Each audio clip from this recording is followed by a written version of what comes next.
Vamos. Buenas noches, es un gusto tenerles de nuevo aquí para conversar en esta ocasión sobre la revista La Cuarentena. Se trata de una revista independiente, no es una revista del Instituto de Investigaciones Sociales, no es una revista tampoco de la Universidad de Costa Rica, sino una revista independiente que es editada y diseñada por Jürgen Ureña. El primer número de esta revista se publicó el 21 de marzo y hasta hoy se han publicado 10 números semanales que se publican los días domingo. Puntualmente, Jürgen a las 8 de la mañana lanza el número de la semana. Tenemos dos invitados esta noche, Jürgen Ureña y Fernando Contreras. Jürgen es un cineasta costarricense, conocido por todos. Tiene una maestría en documental creativo en la Universidad de Barcelona. Entre su filmografía destaca Muñecas Rusas y Abrázame como antes, dos largometrajes. Tiene una serie de cortometrajes que han participado en distintos festivales internacionales como Cannes, Trieste, La Habana y otros. Ha impartido talleres y participado como conferencista en diversos eventos internacionales. Es profesor de cine en la Universidad Veritas y actualmente está trabajando en su tercer largometraje titulado Fuga al Paraíso. Un título, por cierto, enigmático en este contexto de coronavirus. A eso pues le añadimos su currículum, que es el editor de la revista que presentamos hoy, que es La Cuarentena. Nos acompaña también el escritor Fernando Contreras, es profesor de la Escuela de Estudios Generales en la UCR. Él tiene una maestría en letras y tiene en su haber varias novelas destacadas, como la conocidísima Única Mirando al Mar, que por cierto acaba de ser traducida al alemán. Felicidades, Fernando. Los Peor, que también tiene varias traducciones. El tibio recinto de la oscuridad y otras novelas. Su libro más reciente es Trashumano, demasiado trashumano, en la cual continúa una saga distópica que había iniciado con sus novelas Cantos de las Guerras Preventivas y Fragmentos de la Tierra Prometida. Fernando es una de las personas que más concienzudamente ha leído y reflexionado sobre la literatura distópica y las formas de resistencia en ese tipo de escenarios, razón por la cual lo hemos convocado a esta conversación sobre la cuarentena. Así que bienvenido Jürgen, bienvenido Fernando, es un gran gusto tenerles esta noche aquí. Bueno. Muchas gracias, Sergio. Gracias por la invitación. Con esta conversación queremos dar un primer paso hacia lo que esperamos sea un ciclo de encuentros con creadores y gestores artísticos y culturales, hombres y mujeres, que están desarrollando actualmente iniciativas culturales en el contexto de esta emergencia sanitaria global desde Costa Rica y otros países vecinos. Esta, que esperamos sea el inicio de una nueva serie, sería una serie en paralelo con otra que estamos realizando desde el Instituto, con la participación también de la Universidad de Chile, que se titula Navegar es preciso, el sector cultura en tiempos de coronavirus. En esa serie convocamos colegas de América Latina para conversar sobre la emergencia sanitaria y las respuestas que se están dando desde el sector cultural, desde una mirada más académica. Ambas actividades, la que les acabo de comentar, Navegar es preciso, y esta que estamos iniciando ahora, son iniciativas del Instituto de Investigaciones Sociales de la Universidad de Costa Rica y cuentan con el generoso apoyo de la Oficina de Divulgación e Información de la Universidad de Costa Rica, a la cual quiero agradecer en esta noche.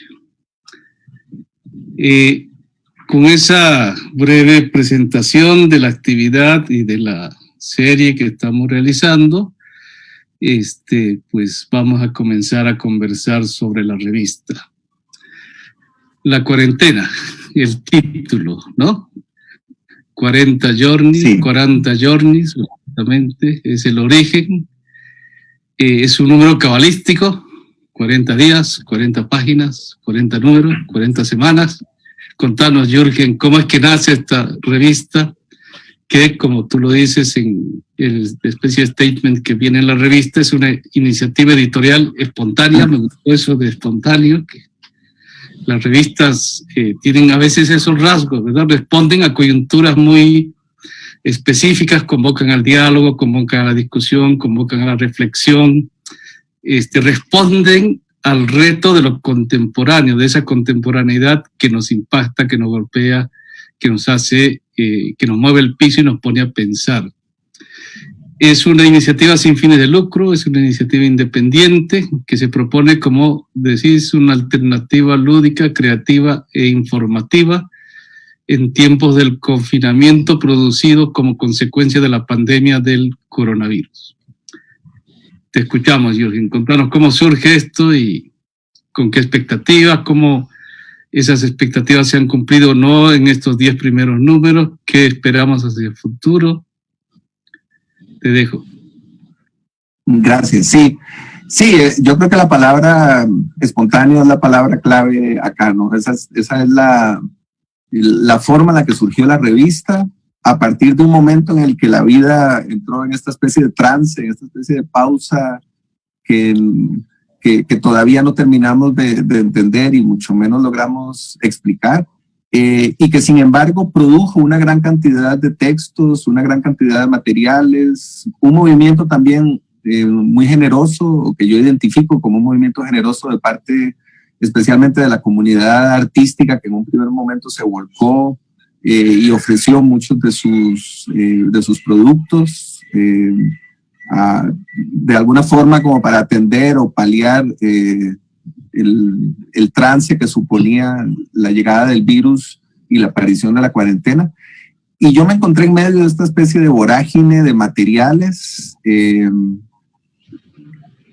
muy interesado en leerlos y en informarme, pero también con la sensación de que esto podía ser útil a otras personas.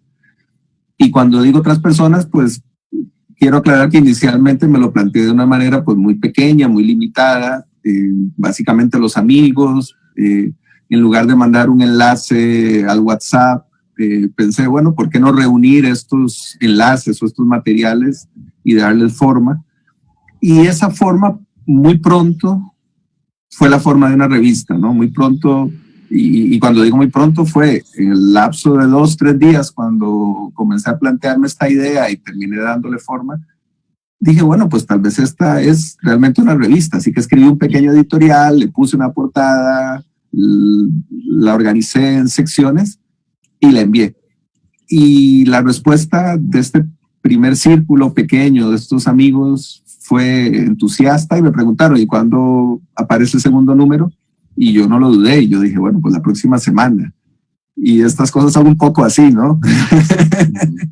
La próxima semana significa que ya existía una revista, que tenía una periodicidad semanal y que al titularse La Cuarentena, pues se iba a prolongar durante el tiempo que se prolongara, la cuarentena. Así que pues ya está, ya existía una periodicidad, un formato, un compromiso, y a partir de eso fue un proceso de ir aprendiendo un poco. Yo nunca me imaginé como editor de una revista, la verdad, por lo menos no de manera completamente consciente. Si estas cosas pasan es por algo, pero no lo tenía planteado ni lo había dicho nunca.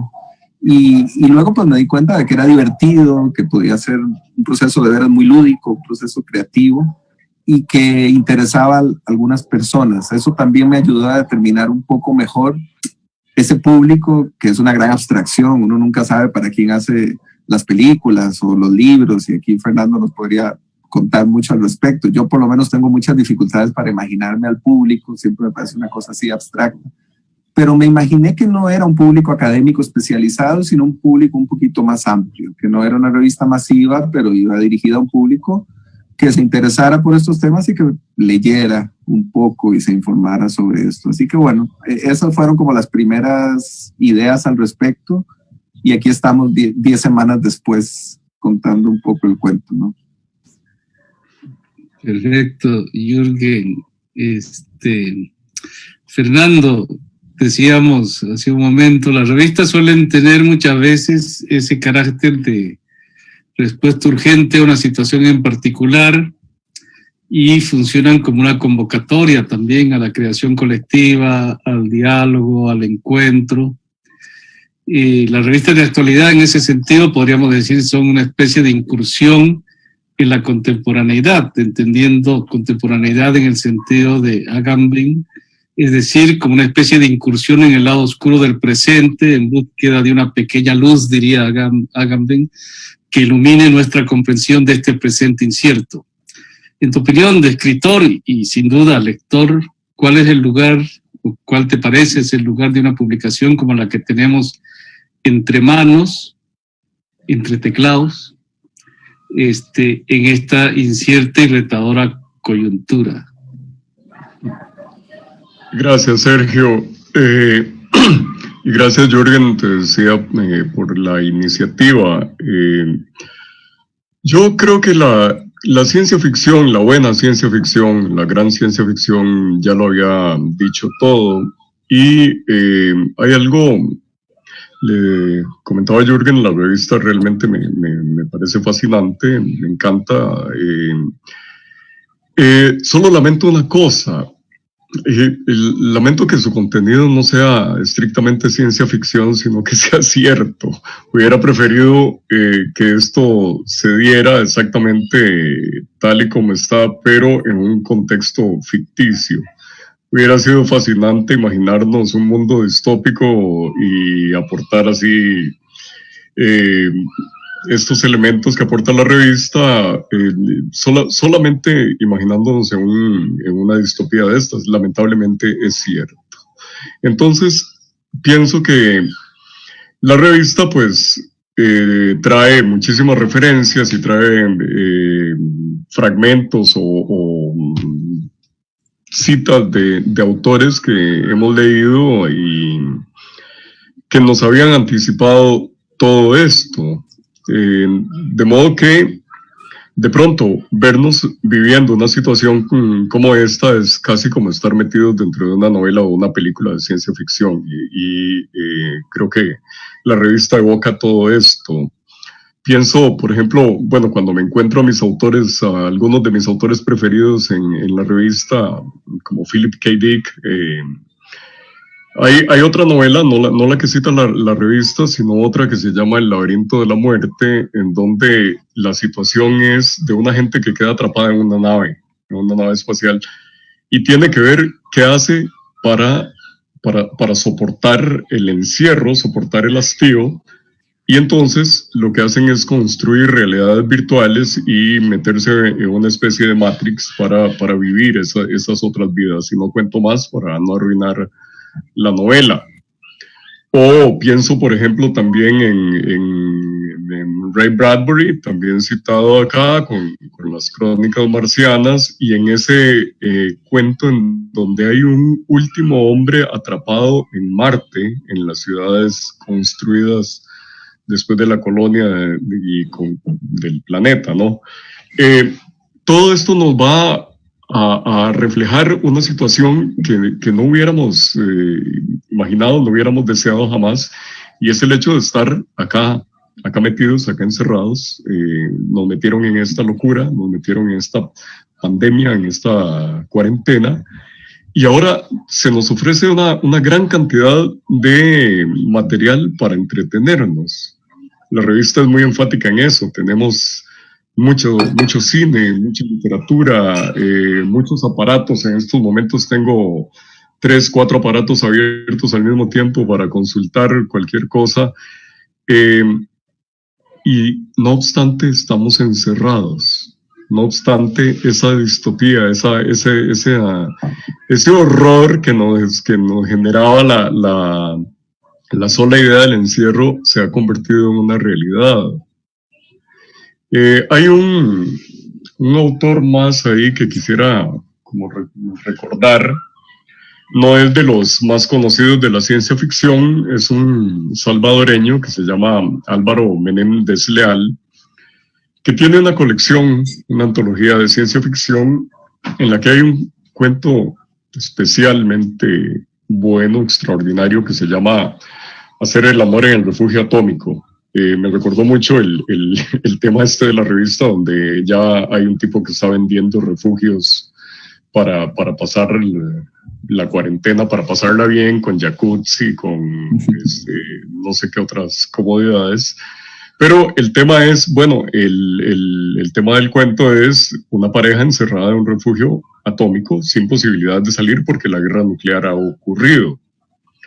Insisto, no voy a contar más, no voy a arruinar los cuentos, los relatos, pero en esos momentos más que nunca nos vemos metidos literalmente en una novela o en una película o en una serie de ciencia ficción.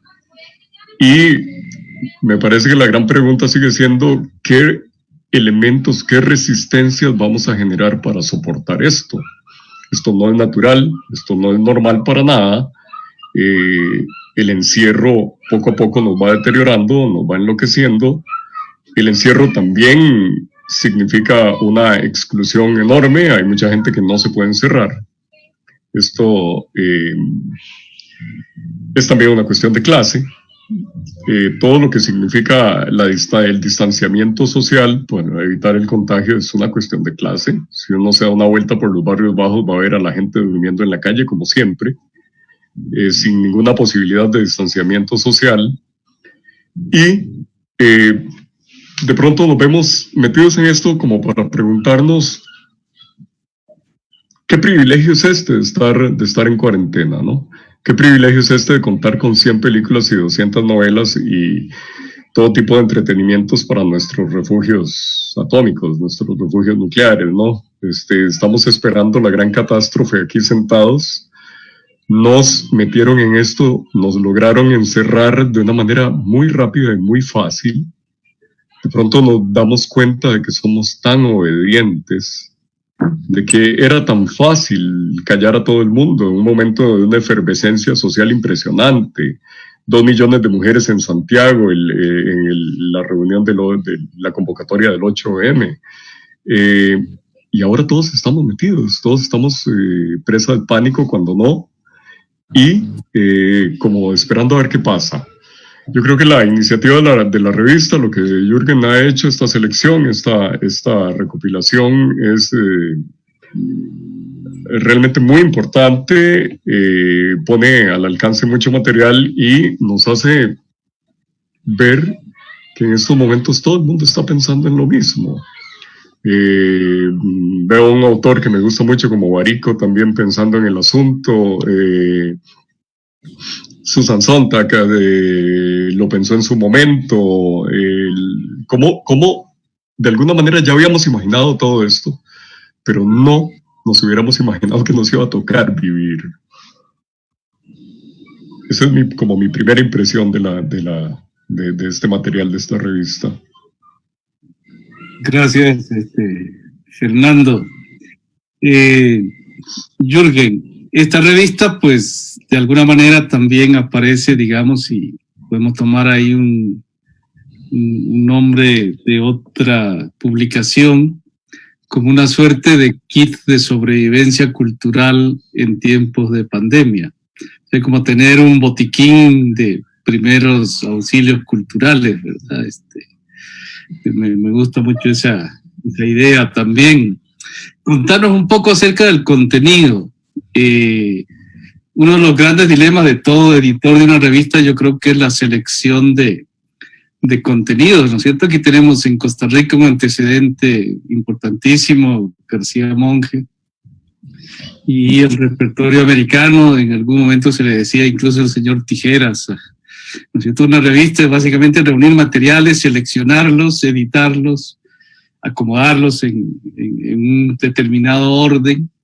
Entonces, ¿cuáles son, digamos, tus fuentes? ¿Cuáles son tus criterios? ¿Cuáles son tus criterios editoriales, tanto gráficos como de contenido, al momento de armar la revista? Está estructurada en secciones. Contanos cómo haces todo este trabajo de esta caja negra, digamos, que habitualmente no se ve la revista terminada, pero aquí nos interesa esa artesanía, esa factura cultural, digamos, de este kit de sobrevivencia en tiempos de COVID. Sí, me llama mucho la atención que mencioné, Sergio, a don Joaquín García Monge, porque durante algunas semanas lo he tenido muy presente y por razones obvias, ¿no? Por eso que estamos hablando. Hace exactamente un siglo que estábamos también enfrentando otra pandemia, la de la gripe española en este país. Don Joaquín García Monge estaba trabajando su repertorio americano con otras herramientas, y ahí creo que es importante hacer un paréntesis antes de hablar de los contenidos y hablar un poquito de las herramientas o de lo privilegiado que significa no solo poder estar encerrado durante una pandemia, como ha mencionado Fernando. Definitivamente coincido, es un asunto de clase, y poder dedicarle un tiempo a leer unos textos y agruparlos, a diagramarlos, diseñarlos y compartirlos, eso también es un privilegio. Y de alguna manera creo que la revista es una forma de devolver algo a cambio de los privilegios de los que yo gozo, ¿no? Y definitivamente la tecnología de la que disponemos es también un privilegio. Y si saltamos hacia atrás solamente un siglo, y de veras es solamente muy poco tiempo, aunque nuestra escala pequeña humana nos parece mucho,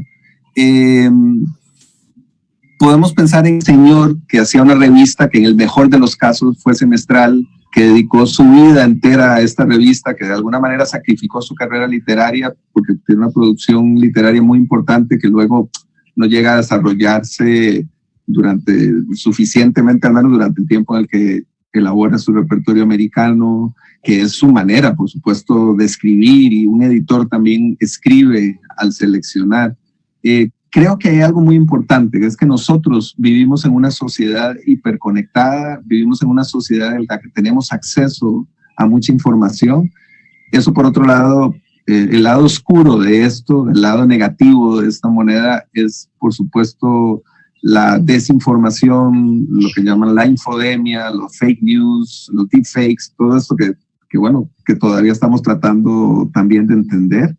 Y creo, ahora sí, para hablar del criterio editorial, que en el caso de esta revista ha sido relativamente sencillo acceder a toda esta información, recopilarla y diseñarla, y ha sido muy importante trabajar con fuentes suficientemente confiables, con publicaciones que cuentan con filtros importantes dentro de su proceso editorial.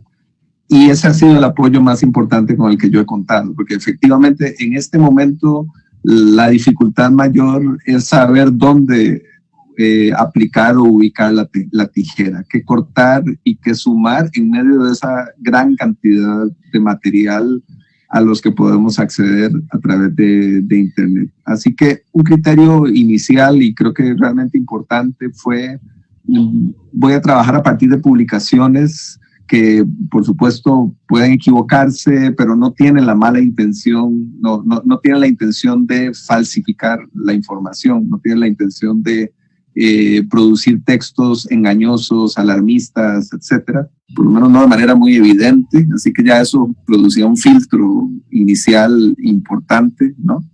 Y luego lo otro es, vamos a trabajar pensando la revista un poco como un proceso de pensamiento que va madurando poco a poco. Me interesaba que la revista se convirtiera en una pequeña huella sobre el cómo vamos pensando la pandemia y cómo vamos pensando dentro de la pandemia. cómo entendemos la semana 1, cómo entendemos la semana 2, cómo entendemos la semana 3, cómo algunas de las amenazas que nos enfrentamos al principio apenas están sugeridas y luego son mucho más evidentes. Por ejemplo, las amenazas a la libertad, al movimiento, a la libertad de tránsito, algo de lo que acaba de mencionar Fernando. Creo que eso lo fuimos entendiendo también poco a poco. Creo que en un primer momento algunos de los filósofos importantes creo que se apresuraron en una serie de publicaciones que pretendían plantear las cosas de una forma un poco enfática, creo que demasiado enfática en muchos casos, y creo que luego entró la motora fina, luego entró un poco el razonamiento más sutil, con mayores matices, más lleno de pliegues, que es el que a mí me interesa y es el que creo que la revista de alguna manera dibuja, es el que creo que la revista nos permite entender, especialmente si la vemos o la leemos en retrospectiva, como decía. Si luego leemos en este momento que estamos en la semana 10, 11 de la cuarentena, leemos qué ocurría y qué pensábamos en la semana 2, 3 o 4, lo que podemos entender como algo del conocimiento que teníamos en ese momento fue cambiando en relación con la pandemia. Por supuesto que esto que digo hay que ponerlo un poquito en perspectiva. La revista no tiene una pretensión de acumularlo todo ni de entenderlo todo, pero sí es cierto que ese fue un criterio importante a la hora de seleccionar. Me gustaba y me gusta todavía pensar la revista como una huella de cada uno de los pasos que estamos dando conforme avanzamos en este proceso. Gracias, Jürgen. Aquí aprovecho para invitar a las personas que nos están siguiendo por Facebook para que nos envíen sus comentarios, sus preguntas a Jürgen, a Fernando, y así podemos abrir un poco este diálogo, abrir la burbuja del Zoom para dar cabida también a otras voces. Fernando, tal vez en este momento enfrentamos como dos imperativos. Uno es quedarnos en casa, ¿no es cierto? El confinamiento, la cuarentena, la distancia social, esta especie de sociología espontánea, la burbuja social. Ese es un imperativo. Y por el otro lado, un imperativo de virtualizarnos, ¿no es cierto? De conectarnos, de colgarnos en la red.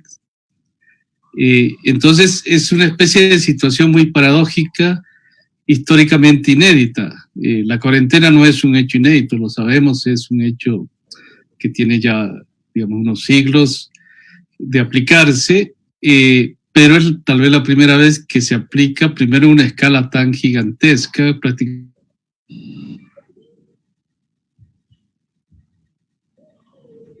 global, y segundo, que doméstico, pero a la misma vez de interconexión prácticamente global. En ese contexto, en esta situación a la que vos mismo asomas ya un poco este contexto Matrix, como decías en algún momento cuando conversábamos hace un par de días, al que vos mismo ya has asomado, digamos, has vislumbrado un poco en tu novela última, Transhumano, demasiado transhumano. ¿Cómo te imaginas la creación literaria, la lectura, la circulación de libros, como este nuevo escenario, digamos, donde el contacto corporal prácticamente está, por decir algo, vedado, pero a la vez el contacto mediado por las máquinas está absolutamente promovido? ¿Cómo hacer literatura? ¿Cómo hacer circular la creación literaria? ¿Cómo dialogar con los lectores? ¿Cómo nos plantea, qué tipo de cambio nos plantea este contexto a la producción literaria? Sí. Yo creo que en lo que es el trabajo en sí, el trabajo del escritor, pues no va a cambiar nada el asunto. Es decir, pocos trabajos tan solitarios hay como sentarse a escribir una novela. A diferencia compañero Jürgen, del cine y otras prácticas, el teatro, donde la práctica es absolutamente necesariamente social. El trabajo de la escritura es solitario y pienso en otro de los autores, en Asimov, que escribe pues una especie así como de bitácora de su producción de ciencia ficción, y dice una cosa como esta: para escribir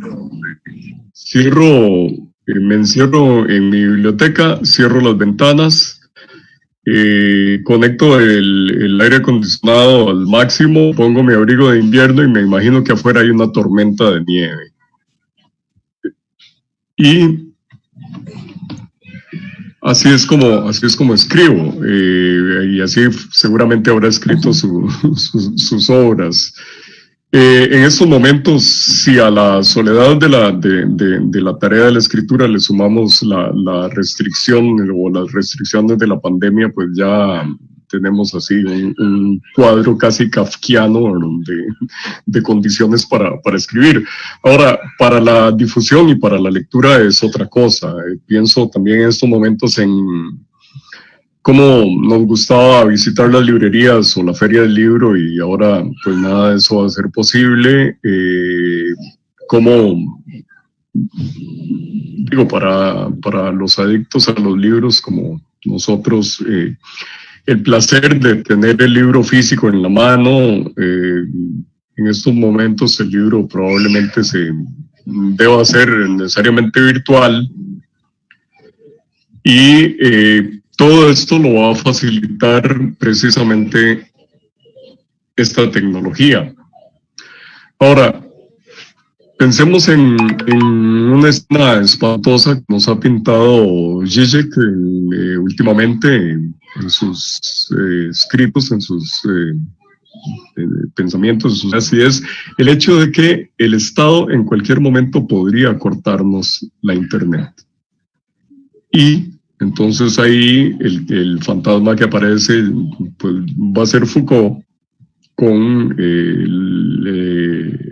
la peste como sistema, ¿no? Ahí sí terminaríamos de estar encerrados y totalmente aislados. A mí no se me había ocurrido en ningún momento, pero cuando leí este comentario de Zizek y pensé, efectivamente, en cualquier momento nos pueden cortar Internet. Nos cortan Internet, vamos a quedar a merced de la televisión local, con un ministro dirigiendo la vida de la gente y la imaginación. En estos momentos la gente se sienta a ver cuántos contagios hay al día y más o menos ahí cuál es el pulso de la pandemia, pero ¿en qué... ¿A qué nos podrían reducir con un corte de las redes sociales y de la Internet en estos momentos? Pensar que realmente el sentido se sostenga de algo tan frágil como la tecnología, como esta tecnología, o bien la voluntad política con respecto a esta tecnología, puede ser pavoroso también. Es decir, la otra distopía sería cómo soportar esto si nos cortan la comunicación, si nos cortan la Internet.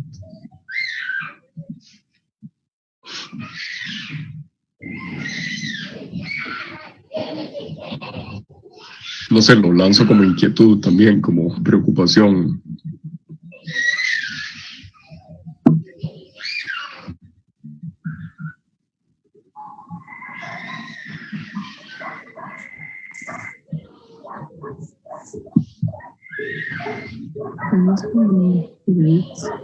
Nos quedamos en blanco, creo, ¿no? La pregunta era demasiado grande, supongo, o la tecnología nos está fallando, no lo sé, o las dos.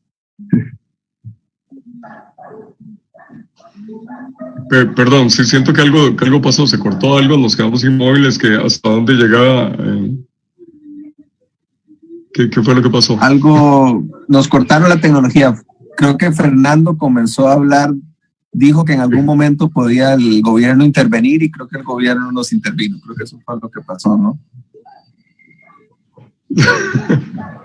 Sí, el pánico de que nos corten esto, que podría ser una voluntad política, cortarnos internet y dejarnos exactamente así, ya prácticamente encerrados, ¿no?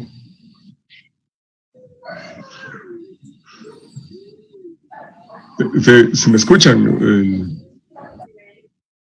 Sí, yo te escucho perfectamente. Creo que estamos desfasados, creo que algo pasó. Hay un momento histórico en el que decíamos yo soy yo y mis circunstancias, y en este momento solo podemos decir yo soy yo y mi tecnología, ¿no? Yo diría, yo creo que soy yo, ya no estoy muy seguro, ¿no?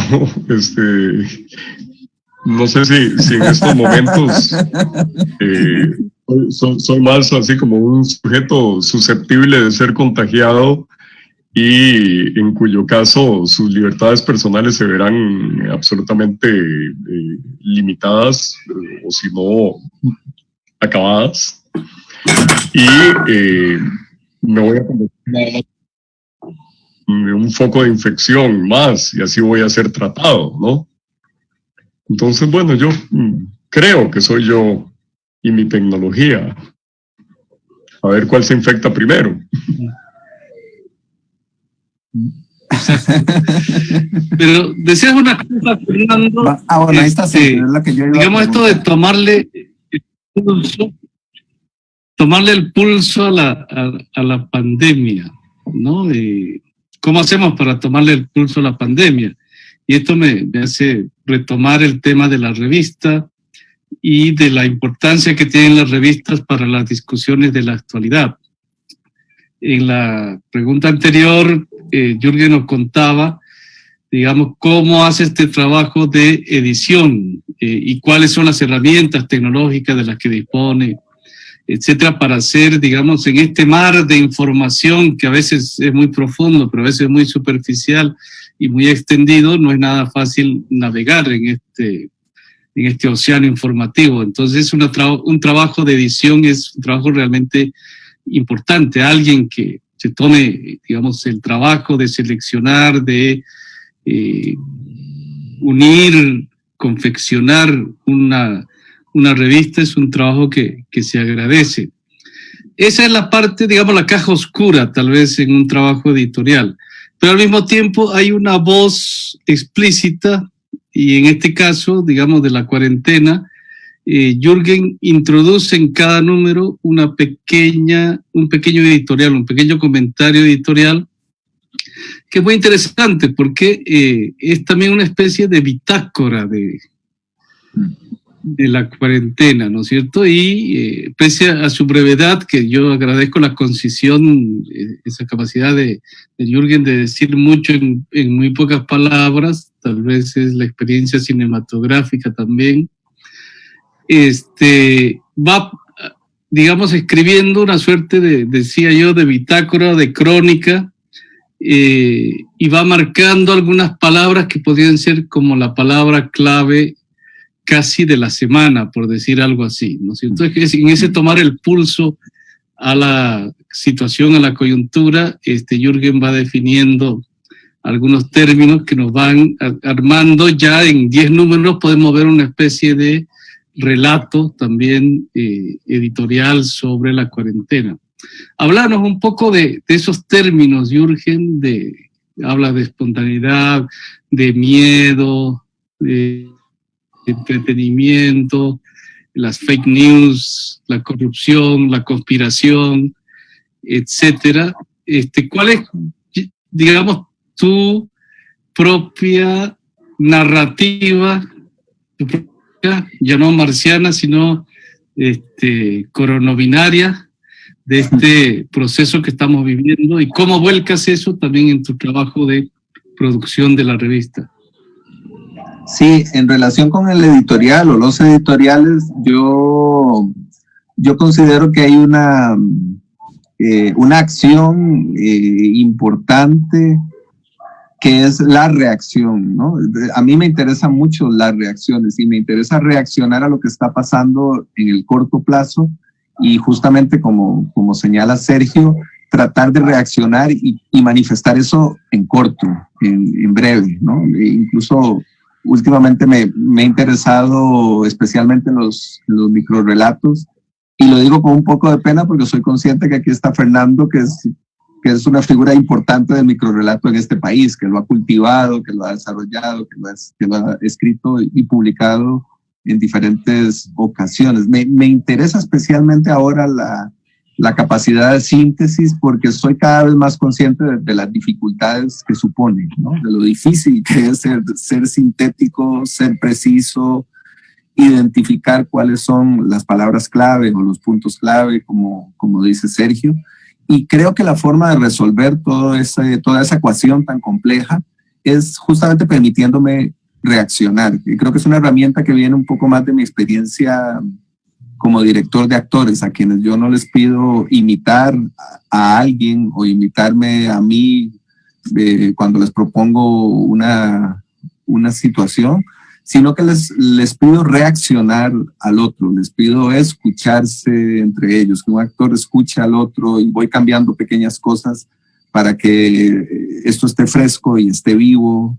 Y ese método de trabajo, que parece que no tiene nada que ver con una publicación como La Cuarentena, al final creo que sí tiene que ver, porque justamente lo que yo hago es ubicarme en el papel que yo le pido al actor, al que quiero que el actor acceda, que es el papel de la persona que está en condiciones de reaccionar y que está simplemente haciendo eso, reaccionando a lo que se encuentra delante.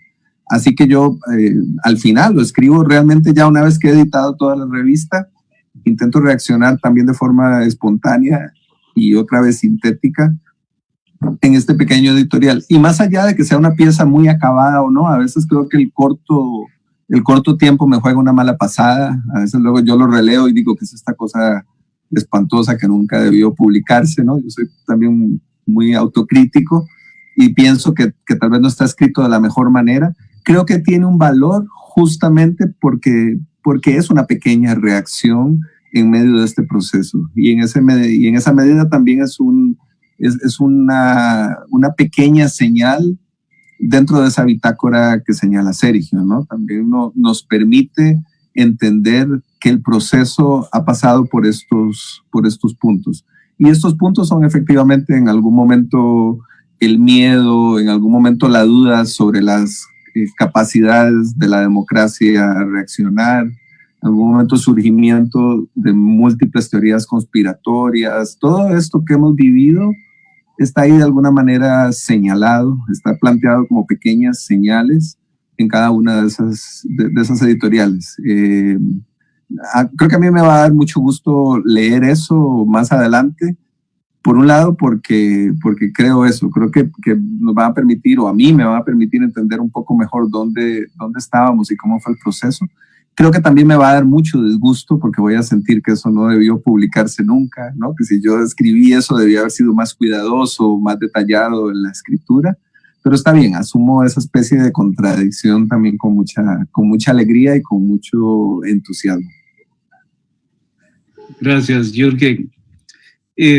Fernando, hablando un poco en el anterior segmento hablamos de cómo escribir y cómo poner a circular la literatura y la reflexión, el pensamiento en este contexto. Jürgen tocaba un tema también interesante, digamos que es, por llamarlo así, el género, el microrelato. Hemos hablado de la crónica, el artículo de opinión, la especulación futurista. Tú has escrito microrelatos, como lo destacaba Jürgen, has escrito novelas a la manera de crónicas. Es un género que me parece que te gusta mucho, incluso Transhumano es una especie de crónica, ¿no es cierto? De la vida de Antonio, etcétera, no lo voy a contar. ¿Cómo escribir en tiempo de coronavirus? ¿Cómo relatar este presente? ¿Cómo narrarlo? ¿Cómo problematizarlo? Desde la literatura, desde la ficción, desde esa imaginación creativa. ¿Estás escribiendo ahora? ¿Cómo estás pensando? ¿Cómo debería pensarse, escribirse, relatarse esta coyuntura tan particular? Tan urgente, por otra parte, que al mismo tiempo sin tener la distancia suficiente, digamos, histórica, sino simplemente la vivencia cotidiana de lo que está pasando. Sí, Sergio, yo creo que esto último que decís es la clave de todo, esta vivencia cotidiana de lo que está pasando. Yo creo que la escritura también tiene que sufrir algún impacto con esta situación, en estas circunstancias, y por lo menos se me ocurre así de pronto pensar que no es tan importante lo que una persona pueda pensar o imaginar, porque no vamos a escribir nada que no haya escrito Philip K. Dick, por ejemplo, o William Gibson, pero sí podemos ver qué es lo que se está escribiendo espontáneamente o qué es lo que se está diciendo de una manera ni siquiera pensada como literaria. Yo trabajo, por ejemplo, con la población más joven que llega a la universidad y me ha tocado este semestre impartir lecciones virtuales vía Zoom y conectarme con mis estudiantes así de esta manera, igual como lo estamos haciendo ahora.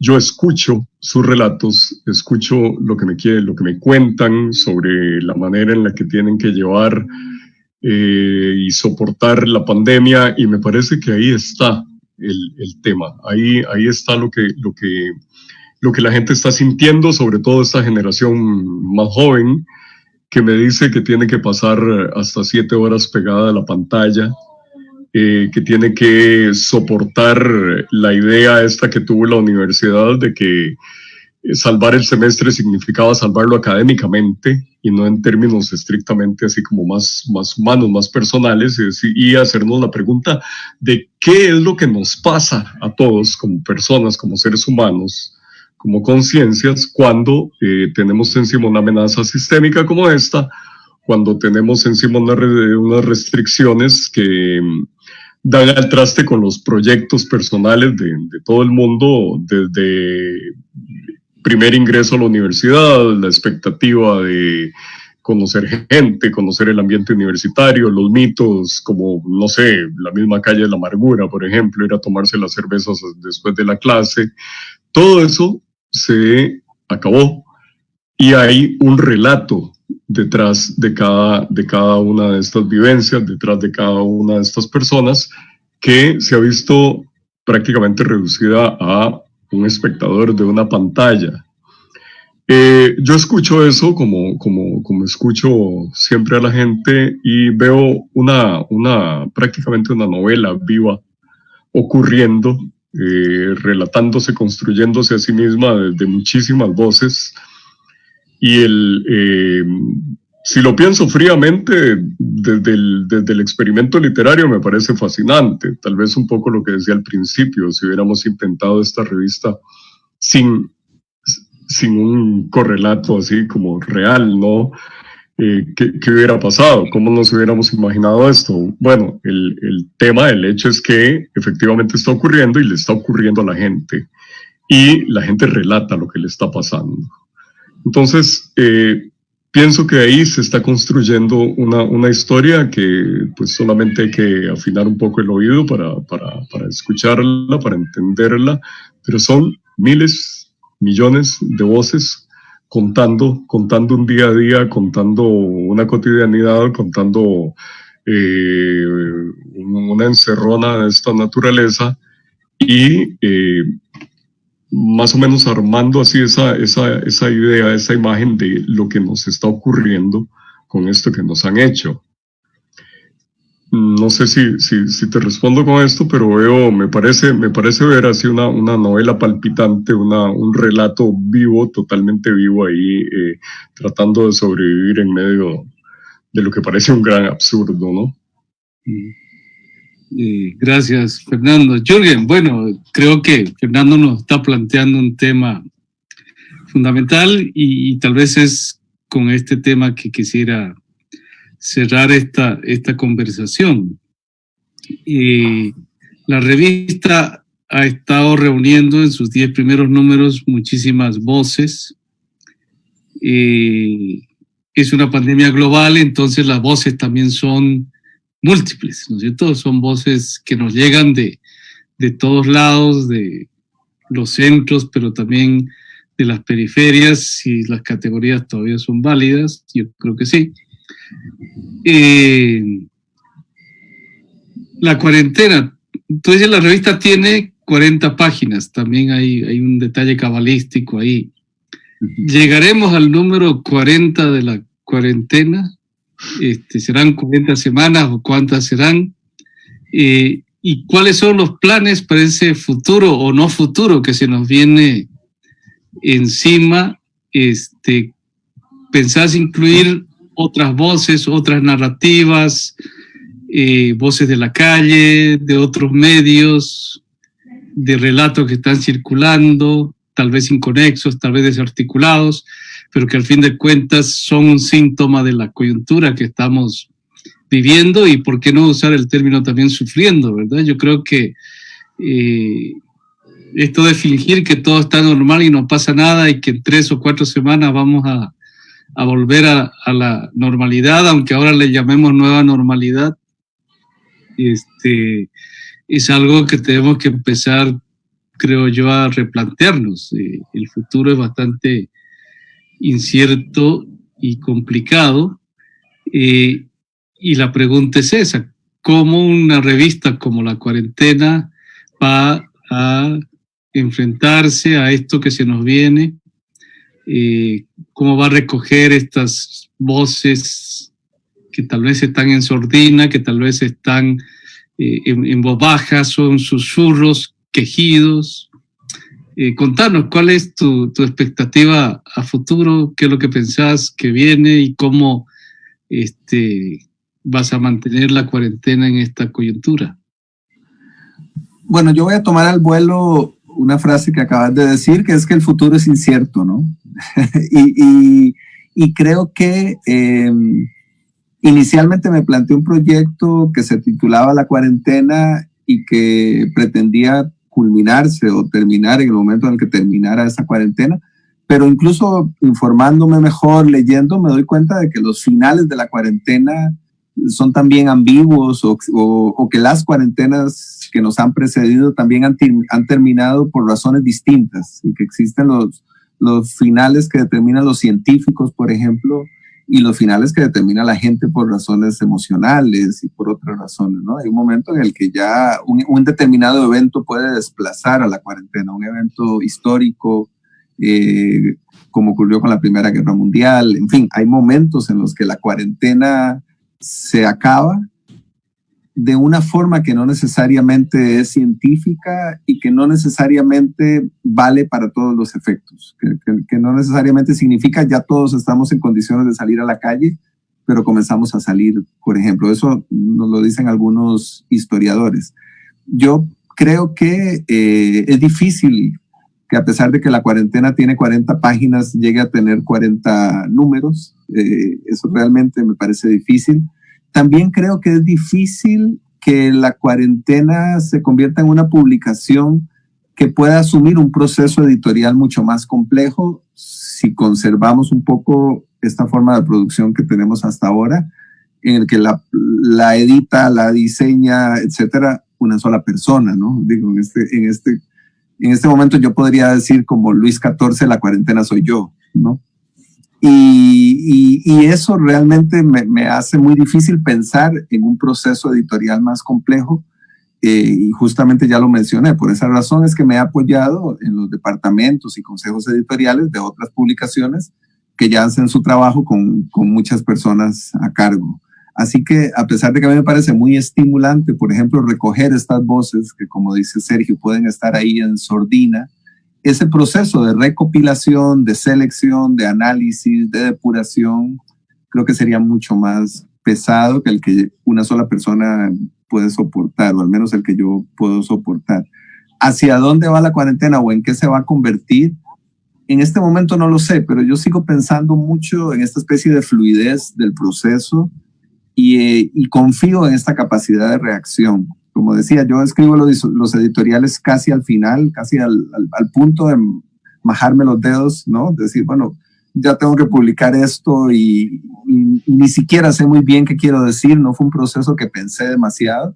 Le doy forma y lo publico para tratar de que los números de la cuarentena salgan el domingo a las 8 de la mañana, como ha dicho Sergio. Y es una cosa un poco autoimpuesta y un poco a la que yo pues estoy acostumbrado a reaccionar y me gusta. Creo que también el futuro de la cuarentena se puede decidir un poco en los mismos términos. Se puede decidir en el corto plazo y se puede decidir cuando lleguemos ahí.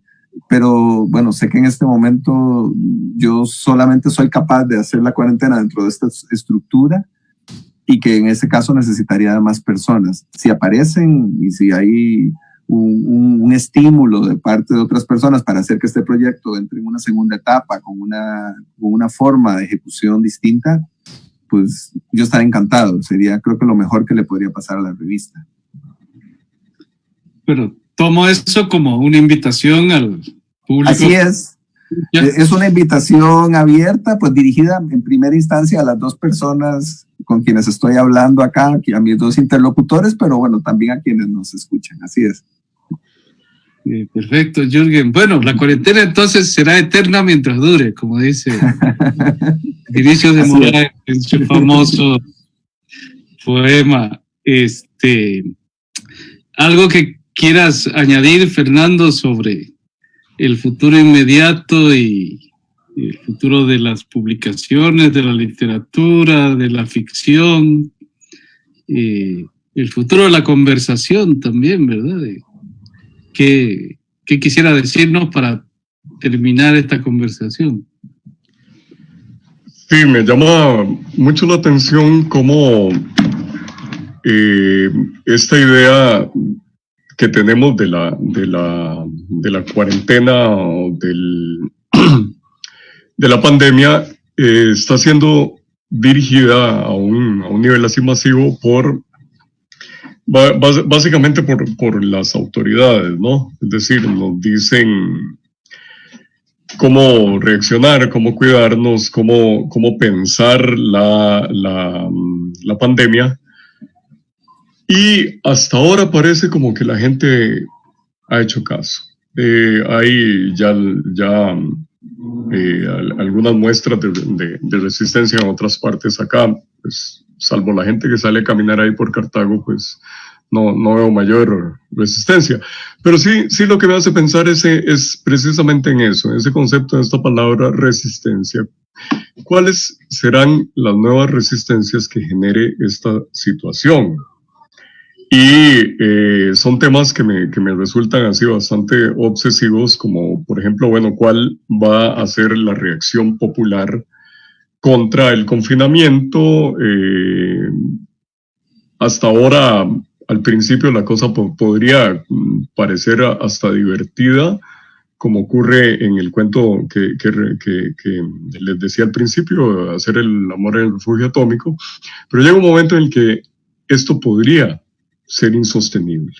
Si empezamos a pensar en desabastecimiento, si empezamos a pensar en un resquebrajamiento ya total de la economía, la gente va a tener que optar o morirse en la casa o morirse en la calle buscando qué comer. Todo eso me hace pensar en, ya no tanto en el relato, ya no tanto en la ficción, sino en una reacción ante una situación totalmente real, ¿no? Mi pregunta obsesiva siempre es cuáles son las pequeñas resistencias que la gente pueda generar ante las diferentes circunstancias. No me hubiera imaginado una circunstancia como esta sea a nivel planetario, pero en qué medida esto va a generar nuevas subjetividades, en qué medida esto pueda llegar a plantearse lo que muchos, Zizek entre otros, ha dicho como el resquebrajamiento del neoliberalismo, del capitalismo, y por lo tanto, ¿qué nuevo mundo es ese? Por otro lado, hay posiciones que no son tan optimistas y lo que predicen es un futuro de una nueva esclavitud. ¿Qué resistencias puede generar todo esto? A mí me parece que el material de esta revista es realmente muy valioso, muy importante y que nos ayuda a plantearnos estas interrogantes, estas preguntas, pero al final la palabra la tendrá la gente, la tendrá la masa, la muchedumbre, cuando el asunto llegue a ser insostenible. Espero que eso no ocurra, ¿no? Pero no podemos descartarlo tampoco. Perfecto, Fernando. Tenemos dos, no preguntas, comentarios más bien. Los voy a leer además, dos amigos queridos. Guillermo Vargas, que nos dice: hay mucho pánico en el Valle Central y entre los intelectuales, que al parecer ya se están dando cuenta que eso no se sostiene por ellos, sino a pesar de ellos. Y Pablo Hernández dice: me parece muy interesante el tema latente de la edición, más allá de la edición de la revista, cómo se profundiza el trabajo de editar, cómo se tensa entre la edición individual o individualizada o imaginada como individual y la edición que se hace entre muchos sin línea directriz, no lineal, porque uno se pregunta entonces sobre el origen de los materiales y del monstruo que se va formando. Porque es imaginaria esta unidad del origen, lo real que perdimos, y esa unidad del resultado del futuro. Y nos manda un abrazo a los tres, que hacemos obviamente recíproco. Gracias, Pablo, gracias Habacuc por sus comentarios. Agradezco muchísimo a Jürgen por haber aceptado esta invitación a conversar un rato sobre esta iniciativa editorial tan interesante y tan retadora, y pues a Fernando por sus comentarios siempre interesantes, siempre profundos, y nos queda el reto de continuar con este tipo de esfuerzos como la cuarentena y continuar también motivando a partir de esos esfuerzos editoriales y culturales preguntas como las que nos plantea Fernando y que nos retan a pensar el futuro inmediato y lo que viene después, eso que se ha llamado el día después o la nueva normalidad, que desde luego no tenemos la menor idea de lo que va a ser. Así que gracias, Jürgen, gracias, Fernando, un abrazo para todos los que nos escuchan y volveremos en unas semanas. Hasta luego. Muchas gracias, Sergio, de verdad, un abrazo. Gracias, Jürgen, Sergio. Gracias, Fernando, buenas noches. Gracias. Los virus son diminutos paquetes de información con la misión de reproducirse millones y millones de veces. Para reproducirse, necesitan una célula viva, la cual sigue las instrucciones del virus, replicarse hasta destruirse. Los virus continúan invadiendo el cuerpo y contaminando otros organismos. Sus medios de contagio varían de virus a virus. Los seres humanos tenemos defensas naturales para combatirlos. Desafortunadamente, en ocasiones esta protección puede ser insuficiente. ¿Pero qué podemos hacer para protegernos? Debemos seguir estilos de vida saludables, vacunarnos y evitar posibles medios de contagio. El SARS-CoV-2 es un virus nuevo, produce la enfermedad COVID-19. Aún no existe una vacuna contra ella. Sin embargo, el distanciamiento físico, lavarnos frecuentemente las manos con agua y jabón y aplicar el protocolo al toser y estornudar nos ayudará a reducir su propagación. Recomendaciones para el uso de mascarillas desechables. Antes de tomar su mascarilla, desinfecte o enjuague sus manos. Saque la mascarilla de la caja y revise que no tenga defectos. Identifique el lado superior. Este tiene un borde rígido. Identifique también el lado interior. Este suele ser blanco. Coloque y asegure la mascarilla a su rostro. Moldee la franja de la parte superior a su nariz y ajústela para que tape su barbilla. Al usarla, evite manipular la mascarilla o acomodarla sin antes lavarse o desinfectar sus manos. Las manos o guantes podrían entrar en contacto con superficies contaminadas, por lo que no deben tocar su rostro. Cambie la mascarilla cuando esté humedecida. Para quitársela, tómela desde los amarres. Nunca la retire desde el frente. Deséchela inmediatamente en un recipiente cerrado. Lave sus manos con agua y jabón. No reutilice mascarillas desechables. Aprender y practicar el uso correcto de las mascarillas es cuidar de su salud.